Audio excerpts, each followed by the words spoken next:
Hello to everyone and welcome to the YouTube channel School for All. This is tutorial number 21 of our C programming training. Now in this tutorial we are going to work on do while loop. So remember that we are under iterative control structure and we are done with the for loop and also the while loop. In this tutorial we are going to cover do while loop before we answer more questions under this iterative control structures. Now the first thing I want you to note is the do while loop is a control structure where an instruction is executed at least one time before testing a condition. I think this is the structure here. It's very clear.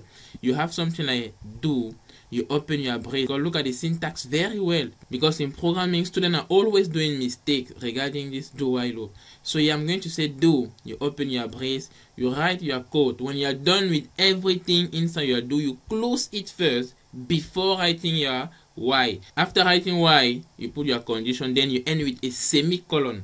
You end with a semicolon. So the only while that end with semicolon is when you are doing do while loop. Never forget this. Now, and the difference between the do while loop and the while loop is do while loop and while loop are just like opposite. It's all. With the do while loop, you do first, you come and test condition. With the while loop, you test condition first before doing. It's all. There's nothing difficult here.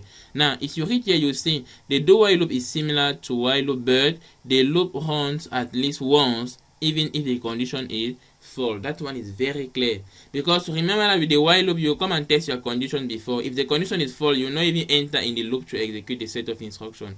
So you have seen that there with the while loop there is a possibility of not executing the set of instructions or the instruction, whereas with the do while loop you execute this instruction at least one time. After executing, you come and test your condition. If your condition is false, then you just go out. But if your condition is true, you come back and re-execute the same instruction. And remember that when you are using do while loop, when the condition is true, what you are re-executing is what is inside the do. Anything outside of this do is not executed again. Take note of things like that. That's why when you are writing your program, by the moment you think that you need to re-execute an instruction, put that instruction inside the do. Inside the do. So this is what you need to have in mind. It's all.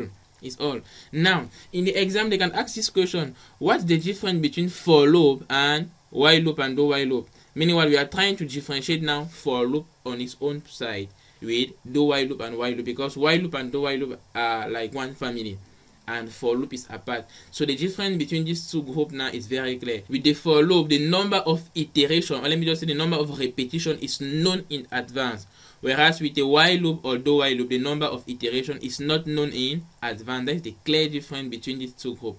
Now they can ask now differentiate between do while and while. When they ask you to differentiate between the do while loop and the while loop, in this case you are talking about their functioning. Meaning what? In the while loop you will say it's a repetition control structure where a condition is tested first before executing the set of instruction.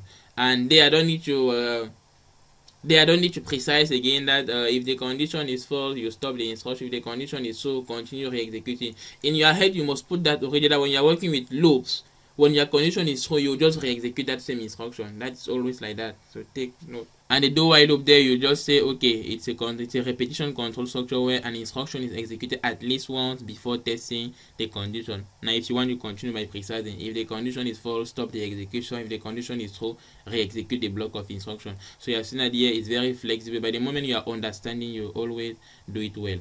So here this is an NBF precise. Don't forget the semicolon at the end here. Don't forget that, please. Good. Now this is an example. It's true that there's no detail about this example. I will update this note. So after updating the note, I will upload this on the platform or the mobile app or of School for All. So there's no problem. Let me just take any example to illustrate the do while loop before we go through more exercises. Now, so yeah, this is the code of the previous tutorial. Let me just clean this. Okay, you need to understand that generally we are using do while loop when we are trying to test a condition on a value taken from the user, or maybe test a condition from a value coming from an operation. Let me just take an example to explain this. Generally when you are using these apps, let me just take something like Facebook. You realize that when after creating your account, before using the app, you need to connect to the application. Generally, we say login, and generally to log in, they will ask what? They will ask your name and your password. And what happens generally after entering the name and the password? If the password is wrong, they will ask you to enter back a correct password. So you are seeing that here they are taking the data first. That data is what they are using to verify a condition, and from that condition they will see if they allow you to re-enter or go out. And you are seeing that the operation enter your password is an instruction. So if they are allowing you to enter back your password, it simply means that they are re-executing the instruction enter your password. And why are they re-executing that instruction? Because they tested a condition on that. So this is a scenario where we use this type of thing. Another example, imagine that you are doing the division of two numbers. Now, what happens with the division of two numbers is very clear. When you are dividing two numbers, you must verify the denominator, because if the denominator is 0, there is a problem. And I think in one of our tutorial concerning that part, we said if the denominator is equal to 0, display math error, else perform the calculation. This time I want us to modify that program. I want us to write something in such a way that if the denominator is equal to 0, we ask the user to enter back a denominator different from 0. So here I'm no more displaying math error, but I will ask the user that enter a number different from 0. So you are seeing that the instruction where I'm taking the denominator from the user, I will re-execute that instruction. So let us solve that problem now. So the first thing, I'm going to declare two variables in num1, num2. Float, because remember the result of a division can be a float. So float, let us say gif. Okay. So yeah, what happened? Let me just write a normal program first. You say printf. You collect the number from the user. You say enter two numbers. Okay. Let me use /n. Then I'm going to say scan f. I collect both numbers. Percentage D. Okay. You go out. First number is what? num1, comma. Second number is what? num2. Okay, so here I'm having my two numbers. Normally you're supposed to say gif equals to num1 on num2, but remember that this division is not going to work. You need to do what? You need to cast one of the number, either numerator or denominator, to float, so that gif is storing the correct answer coming from this operation. And I've explained this in my previous tutorial, so nothing to explain here again. So printf. Okay, so here I'm going to do something like division. Let me just do something like division equals to, okay, so here is percentage f. So let me just put it to one decimal place. So you write .1, okay, comma, here you write what? Div. Perfect. We are done with the program of division. Normally this program is working perfectly. Let me just execute this program. If I enter something like 5, I enter 2, I'm supposed to have 2.5. Good. But imagine that, okay, let me just execute this code. Imagine that I enter something like 5 for the first number, the second number I enter 0. See the behavior of your program. You have a funny value, something not making sense here, you say, good. So it means that we are supposed to handle this situation. Now, what happens here? To handle this situation, we have different way of doing it. I want to ask the user to enter back the denominator if it is equal to 0. Meaning what? I'm trying to do something like this. I'm going to say if num2 is equal to 0. Okay, so you not come here inside this this if condition and say printf enter a number different from 0. No, because if you say that, imagine that the user enter again a number which is 0, you what happened? You come under again, you write again another print if condition. No, it's not working like that. So you are seeing that you need to use a do while loop, so that each time he's entering something equals to 0, he must, in fact, the program must send him back where we are collecting num2. You realize that yeah, this method of doing things is not going to work, because we are using one printf and one scanf to collect num1 and num2 at the same time. Or there is a possibility of collecting num2 for the second time, whereas num1 is not having a problem. We are not going to collect num1 twice. So to handle this thing, I'm going to say enter enter the first number. So I collect the first number. This is num1. Okay. Now you collect the second number separately. Easy there.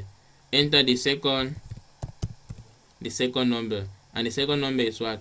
num2. Now, just like this second number, you are going to collect it inside a do. Why? Because you know that there is a possibility of re-executing this same instruction. Now, let us go gradually. With time, we are going to modify the program. We are going to optimize the program. I want to make it simple for a start. So let me just remove this here.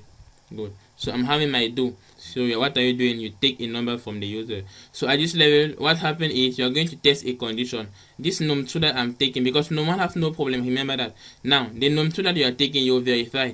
If num2 is equals to 0, normally you're supposed to display a message like, okay, enter a denominator different from 0. So I'm going to say enter. I'm going to write something like this: printf. I will say enter a denominator different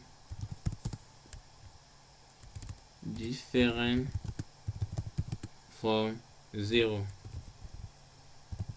Okay, so this is just a message that the user is supposed to say. Yeah, I'm not going to write something like scanf. No, it's not necessary, because with the do, you go back and you re-execute the same instruction, meaning that the program will re-execute the same instruction of scanf and you enter back there, so that your value should enter back in this num2. Now you go out of the if. Now out of your if, what happens here? You close your do. Never forget that, because this is all what is inside the do here. Now here you say why. What's the condition here? The condition is clear. The condition is, meaning, remember that the condition that you are putting here is the condition that must be verified for you to go back and execute what is inside the do. And what's the condition that can make me to go back and execute what is inside the do? That condition is when num2 is equals to 0. You put your semicolon. It's clear. Meaning what? If the user enter num1 5, no problem. If he enter num2, let us say 2. Okay, let us verify. Is 2 equals to 0? No. You are not going to display this message enter a denominator. No. And in that case, what happened? When you come at the level of the y, you verify is 2 equals to 0, false. And when it is false, what happened? You go out of the loop and you come and do what? Your division. After doing division, what happened? You print the result. But imagine the case that, okay, num1 10, num2 0. You come and test. Is num2 equals to 0? Yes. It means that this message will appear on the screen. Enter a denominator different from 0. Then you will come here and say, okay, why num2 equals to 0? Yes, num2 is equals to 0. Since the condition is true, meaning yes, it's going to go back and re-execute what is inside the do. So it's going to re-execute from here, and go down like that. I hope you have seen that. So you have seen that from here, even if the user enter again 0 for the second time, this message is going to appear again, and this condition will be true again. And you go back, and this will just repeat until the day you enter something different from 0, and it's all. The program is working perfectly. If I run this program, you realize something. Imagine that you enter, but there's one problem. I will show you the problem. Imagine that you enter 5, you enter maybe, let us say 2. Yeah, denominator is what? Different from 0, so there's no problem. Division work perfectly. Now let us take the case where num2 is equals to 0. So here I'm going to have something. Enter the first number, maybe I don't know, 13. Second number, maybe 0. Are you seeing what happened? They say enter a denominator different from 0. Enter the second number. If I enter again 0, the same message will appear. Are you seeing that? Good. Now if I enter something different from 0, let us say, I don't know, 3. It works normally. The answer is what? It's 4 plus 3. And it's all. Now the problem I was talking about here is, they say enter a denominator different from 0, and we are still displaying enter the second number. I don't want this message to appear again. It's not necessary. So because when you say enter the denominator equals to 0, the user knows automatically that he's entering inside num2, and he don't even need to know that he's entering inside num2, because remember that when the user is executing a program, he don't want to know what is happening behind. You are the one that master your code, variable, and all it. Like when you are using your calculator, you don't know which variable is being used in the calculator for the program. They don't care about that. You just care about doing your operation. If everything works perfectly, it's fine for you. So this message here, enter a second number, I'm going to put this what? Out of the do, like this. Good. Please, programming is very flexible. Nice. So you are seeing that me putting this instruction out of the loop, I know why I'm doing that. It's simply because I don't want this instruction enter the second number to re-execute what? Twice. And why is that you don't want this to reappear? Simply because in your if condition, you are already printing a message telling the user what he's supposed to do. That is why I don't want to re-execute this. And it's all. Now, so if you re-execute this program, let us say I enter 15, I enter 0. Good. Now when you enter 0, you are just seeing a message what? Enter, let me just bring this like this. Good. When you enter 0, is this is what happened. At this level we are testing. Is num2 equals to 0? Yes, we display the message enter a denominator. But we are not doing any scanf inside this if no. Because we are sure that when the instruction will read this y, we are going to test is 0 equals to 0, meaning is num2 equals to 0. Yes, he's going to go back inside the do, and inside the do the first instruction is what? Is scanf taking num2. That's why you are seeing this bar asking you to enter something. If I press now maybe 5, okay, what happens here is we will come and test again. Is 5 equals to 0? No, so this message not going to appear. And when you come and test your y, if 5 equals to 0, false. That's why it's going out and he's going to perform what? The division. And the answer here is what? Is 3. Very, very nice. So I think from this example you are seeing how to use what? A do while loop. And do while loop is very, very, very, very, very important. Take note of that. We are going to solve so many equations. There's one question we did the last time using a menu and so on and so forth. Yeah, we are coming back to that question. I think maybe in the next tutorial we are solving something similar. So I'm going to leave an assignment here for you to do, for you to try at home. And any question, just leave in the comment section. If you have enjoyed the video, also please write in the comment section. So don't forget to like the video. See you. Bye bye.